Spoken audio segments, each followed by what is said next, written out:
and 10 of the world's top car experts, from customizers to professional drivers, journalists, dealers, engineers and builders, agree once and for all. It has got to be in the list. Which is the best sports car ever made? It had to be, didn't it? It had to be. Yes. Ah, I nearly fell off my chair. See, I knew I worked with some sensible, clever people. A sports car has to make you feel like a hero. Even if you can't drive for toffee, the minute you jump into that low-slung seat and you grip onto that Alcantara steering wheel and you fire up the engine, it has to make you feel like a driving god. Every fan's interpretation of a sports car is going to be the same because they have certain ingredients that make them a sports car. There are hundreds of stunning sports cars, but after a lot of debate, our panel have whittled them down to what they believe are the world's 5 best. Where to start? Well, with a car that had wings. And other sports cars of its era didn't have a prayer of beating it. One of my favourite pieces of design. You could be staring at it from the front, from the back, from the sides, down on your knees, underneath. You could be flying above it. It doesn't matter. From every single angle, this one is utterly gorgeous. It's the Mercedes 300 SL Goalwing.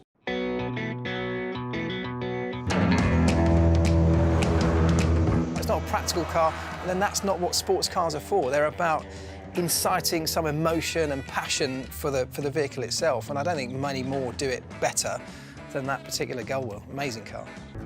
It all started in Germany in 1954 when Mercedes created an instant classic. This is a car that set new records and seemed to come from another planet. It changed the world and how we see sports cars today. In the early 1950s, the racing world was dominated by Aston Martin, Jaguar and Ferrari. Mercedes wanted to show what they were capable of. The challenge was how to create more speed without upgrading the engine. And the answer came from a Mercedes homegrown genius. The chief engineer, Rudolf Uhlenhaut, decided to make the car as light as possible. So it's a chromoly space frame, only 140 pounds.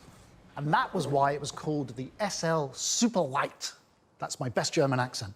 It's super light to you and me. Now, super light meant super fast. In its first season, it won 4 out of the 5 races it entered, even beating Ferrari at Le Mans. If sheer beauty, clever design and mind-blowing performance weren't enough, the Goalwing ticks another box in the hunt for the ultimate sports car: exclusivity. Price-wise on a Goalwing, one recently went to auction for £1.3 million, so a pricey thing, but I think given the rarity, desirability and how well they drive, I think that's a bit of a bargain. So we're unanimous. The Goalwing fully deserves its place on our shortlist for the world's greatest sports car. There are good cars, there are great cars, and there are iconic cars. And I believe the Porsche 911 is an iconic car.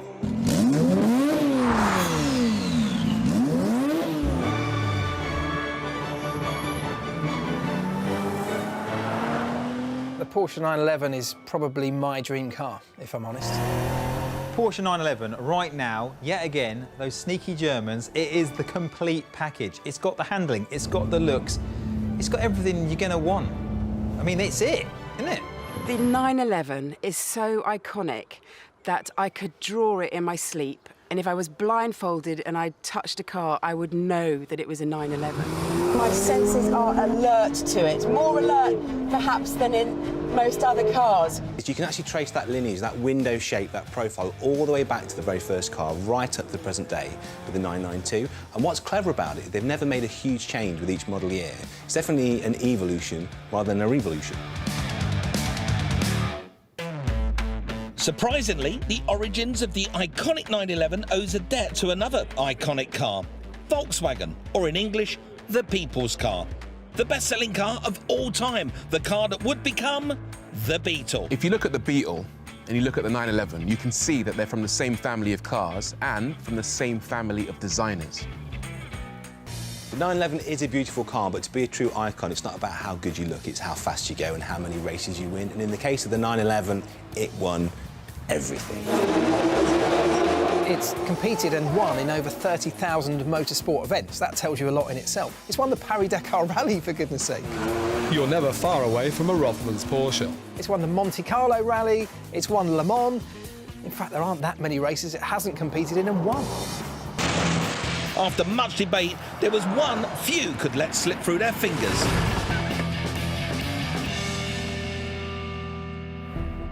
It's such a beautiful car, just the fact that the bonnet goes on for miles. It looks great, it goes quickly, and still today, probably one of the best sports cars that we ever created. It is so pretty, it makes me want to cry. It's the Jaguar E-Type. You could be the biggest car hater on the planet. If you stand next to an E-Type Jaguar, that car captures you.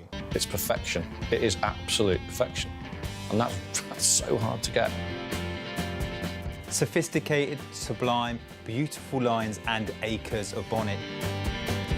This car also had performance and handling to match. Still to this day, this is a sports car to be reckoned with. I've been lucky to drive 21 different Formula One cars across various eras, but I was also lucky to race the E-Type Jag. It was a lot of fun. You know, you could get it to dance on the throttle. The steering feel was predictable. It immediately gave you this comfort to want to go faster and faster and find the limits. Another Japanese car did, because people just couldn't get enough of it. It's the world's best-selling two-seater roadster, the Mazda MX5.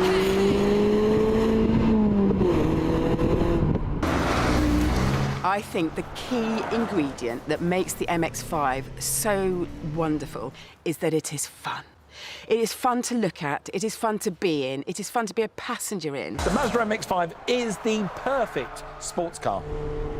They handle brilliantly, they drive brilliantly, they are fantastic to own and operate. Legend has it, back in 1979, American journalist Bob Hall interviewed Mazda's head of R&D, Kenichi Yamamoto, and dropped into the conversation that he loved British roadsters of the 60s, cars like the MGB and the Lotus Elan, but he hated their unreliability and said Mazda, well, they could do better. It was like a red rag to a bull. The MX-5 is a great example of Japan copying Britain's homework, and that's not a criticism, because what they did, they literally bought an old Elan, took it apart, analysed it in millimetric detail, and then, as the Japanese always do, found ways to make it better. Launched in 1989, the MX-5 was an instant success and flew out of the showrooms. It took just 27 years to sell 1 million units, half the time in a Porsche 911, and part of that appeal was the reliability. You don't become the greatest selling roadster of all time for no reason. And when have you ever seen an MX-5 broken down? You haven't. Why? Because they're reliable. In fact, they're reliable, great handling, economical, usable. We got pretty close to making the perfect little two-seater sports car. And it's the godfather of them all, the Alfa Romeo 6C. The 6C Alfa Romeo, it was a car that you could finally go fast round corners in, so it felt sporty, and it was a car. So that's where we get sports car. Alfa Romeo were at the top of motorsport in the mid-1920s. They had a certain Enzo Ferrari in their team and had won the World Championship in 1925. So they tapped into that racing pedigree and used their technical knowledge.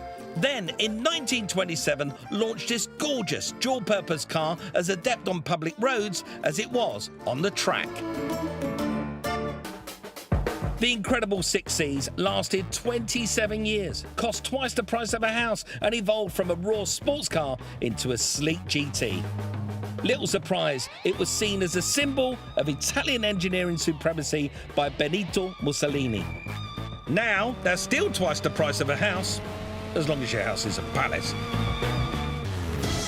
We've seen how the Germans made it fly in America, before creating the most iconic and enduring silhouettes in sports cars.